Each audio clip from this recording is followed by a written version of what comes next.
This information is for educational purposes only, does not constitute legal advice, and does not create an attorney-client relationship. If you need legal assistance about a legal problem, contact an attorney. You're watching Healthcare Pros Charting Texas, where we break down your healthcare license risks and regulations in just a few minutes. I'm Simone Murphy, and this is your Friday Focus, brought to you by Know Your Regulator. I know that you also worked on representation in Halo as well, which is Yeah. so cool. That is Oh, amazing. yeah. And what was that like? How did that come about?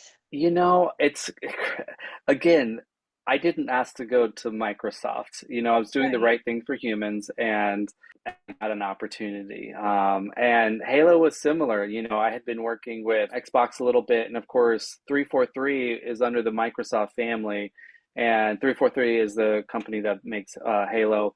And so they were like, hey, we got your name from, so and so who knows you're a military OT, and we would love to like have a conversation with you about our next game, because we are going to include amputees, and we want to make sure we do it right.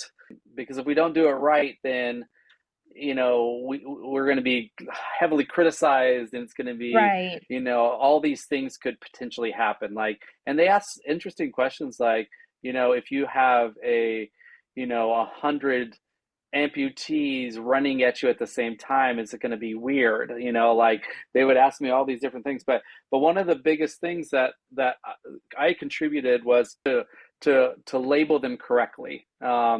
They're like, we want to make sure that we're very intentional with how we call amputees, and we want to see like what type of amputation they have. So when I first got to them, they were like, okay, this is a above elbow amputee was at the shoulder, below elbow amputee was at the elbow, and same thing with the legs. And I was like, okay, well, first of all, let's call it the right thing. So if you're going to do a below elbow amputation, let's call it transradial amputation, because that's what it's called. And if we do Mhm. above elbow, it's called a transhumeral amputation.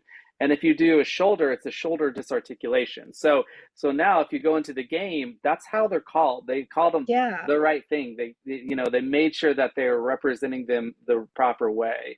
And so they have like wrist disarticulation. They have for the arms, they have the legs, and so you can go do transfemoral, trans tibial, like all those things are correctly identified in the game. And before it was launched, the Halo team, the researcher that I was working with, she was sharing some of these things to the world, and she showed the layout of how you can customize your player, to be that type of amputee.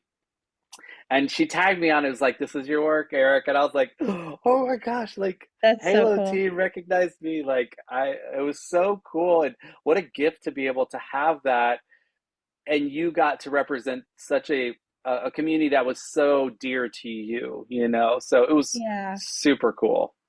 That's awesome. Not only did you get to represent that community, you educated those, Yeah. with Halo on Yeah. how to properly represent the community, how to properly refer to different, amputations. So Yeah.